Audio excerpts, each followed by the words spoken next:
system is complete. It's been up and running for about 48 hours, and at this point we've been through most of the testing, all of the configuration, the fan curves, the alarms on the Aquaro, everything else that we do, and the system is now ready to ship. I'll be packing it up shortly. I'm not actually going to be overclocking this system. It hasn't been requested. I think the customer is going to do it himself, which is something that I can totally understand. Overclocking is something that I would prefer to do over a longer period of time, and in the past with my own builds, what I used to do is every time I booted once a day, I would push up the overclocks just a little bit more, and just spend like 60 seconds doing that, and over about 3 months just keep pushing it up bit by bit incrementally until you find the absolute maximum out of your components. If you can put the time in, you can really get a lot more out of your parts and get some incredible overclocks and also a great experience. It's a lot of fun. Now, we've already taken a look at the loops previously in the build log, so if you want to know exactly what fittings we've used here, which a lot of people always ask about that, then you'll have to go back to check that out. And the reason I did that is because the GPU loop, at least half of it, 3 lengths of tube, are now hidden in the lower compartment in behind the power supply. But I just want to cover the loops again quickly now that they're full. So you can see with the hidden inlets and outlets what this looks like. This is something that I've been wanting to do for such a long time, but most pump and res combos have the inlets and outlets coming out on funny angles. They're not parallel, and so it just hasn't been possible before. And the other thing is, you can't put 16mm fittings side by side. There are so many restrictions. So this is the first time I've really been able to do fully hidden inlets and outlets, so that there are no visible tubes around this side of the build going to those pump and res combos. And now that the colors, we have the colors, you can see what my vision with this build actually was with the original design. Having the black and the blue parallel there, what it would have actually looked like if the CPU loop looked exactly the same as the GPU loop, just with 2 tubes coming down from the top there. The same colors parallel here meeting in the middle.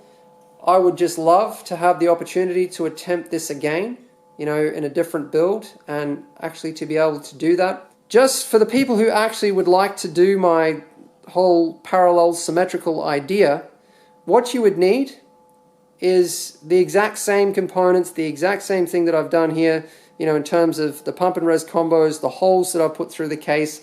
So you can go back to see how I did all of that in the build log, but then you need more room at the top here. There's not enough room there to run through panel fittings and tube. I mean, you could just squeeze it in, but I tell you what, it wouldn't. Oh no, you can't. See that screw head just there? There's a rail on the other side preventing you from doing it. No, you would need to go like up at this level here, which means a 30mm thick 480mm radiator in the top, and then you'd be able to do it. And all you do is flip it around with the ports facing up. This one actually has ports on both sides, which has allowed me to go straight through and out the other side.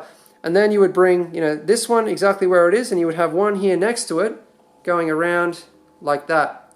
And yeah, then you'd be able to pull it off. But let's take a look around the back. This is like something I've been wanting to do for years, is have part of the loop, or like half of the loop, around the back in this case, because this case is perfect for it. You actually have the space to do it back here, just so that you know the flow direction, starting with the CPU loop. So this is the outlet on both. It's on the left, so through there, around to the CPU, and I've flipped the CPU water block around the other way so the inlet is on the correct side, up into the 480mm radiator, and then back across the top into the top of the reservoir. And then the GPU loop comes out here, and then the GPU loop comes out here, goes down and around and into the 280mm radiator, and then it comes out of the 280 and goes across. You can just see the Bits Power mini valve drainage system just there, but it goes across to the 560 in this corner, comes out of the 560 top port, and you can just see the inlet and outlet there from the GPUs, the through panel fittings. So from the 560 to the GPUs, through them in parallel, back out, and then out here, and back directly into the pump top. Now, a lot of people ask me about this configuration, which I'm now starting to do quite often now that we have our own pump and res combo designs. People ask me, does it change flow, does it change cooling performance or anything else? The answer is no. The only difference is it takes longer to fill the loop because it just takes longer to get the air out. But it's a difference of like, you know, a day to get the air out or an hour to get the air out. And who really cares? You're only going to fill the loop once, maybe a couple of times if you decide to do a color change or something down the track. But you don't make the loop ugly just to make it easier to fill. So in terms of performance, it's probably higher with flow because it's just going straight around and back out again in the pump top, you know, and you have the impeller just flies straight around the impeller. Whereas here, it has to go all the way through the reservoir and then, you know, get sucked into the top and then back out. So I think there would probably be minuscule amount more flow with this configuration possibly, but it would be so small that you would need some serious equipment to actually measure it properly and, you know, 2 loops precisely built the same way. But yeah, in terms of cooling performance and everything, I mean, the reservoirs are basically insulated. They're acrylic, so there's no cooling going on there. All of the cooling happens in the radiators, there's no doubt about that. And obviously the water blocks pick up the heat and the radiators get rid of it. So yeah, there's no cooling anywhere else in the loop really, other than a small amount to the air. But I mean, water is 25 times more heat conductive than air. So yeah, a lot of people seem to ask me about that one, so I thought I'd just go into some detail on it. So let's take a look at the rest of this build, how we've done the cables, because there's some interesting things going on here with the cables, thanks to the way that I've done the loops. So from around this side, very standard, but due to the positioning of the cable routing holes, I decided to go for the curved look because we have to have the curve up here. So, you know, there's a little bit of a curve on the 24 pin, and to match, I've done curves on these cables. So I've just rotated them from face on to side on because they fit a lot better in this hole. If I had them all exactly lined up on top of each other, they don't really fit through that hole very well. They get really tightly squeezed and jammed. So I'd rather have them all sitting side by side like this, and then I think they all match up a little better. But take a look how well the MDPCX Riviera Blue matches the Mayhem's Pastel Blue coolant. It's just a perfect match, and this coolant just, I love it. I love Mayhem's coolant and dyes, just the most amazing products. This looks cytotoxic or something. I'm not sure if it's the camera's picking it up properly, but the glow, there's like a glow from this. It's not even, there's no UV lights, there's no UV in the coolant, but it almost looks like it's glowing. And then the black is such a beautiful dark black. There's still some lemonade in there, like little tiny air bubbles, which will come out over the next few days, or over the few days after the customer receives it and runs it. It takes a little bit of time. That air kind of sticks in there. But yeah, eventually it'll just be like a solid piece of black, that reservoir. So we have the Aquero 6 XT up here, quite a bit connecting to it. First of all, we have the Molex in the top left-hand corner.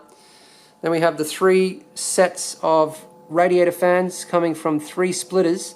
And you've already seen how I've done the splitters previously in the build log. But you can see they're on the ends of the radiators here on the 560 and the 280. You can just, actually you can see it better from around the back, but I mean, this is how I always like to do my splitters. It's very clean, it's out of sight. And yeah, we have the other splitter up here for the 480 on the end of the radiator. So a very short cable coming from that one. But yeah, those 3 go into the PWM connections, of which there's 4 on the Aquero 6 XT. Then we have 10 sensors up there. There's 3 of those. 1 is ambient, and then 1 for each loop.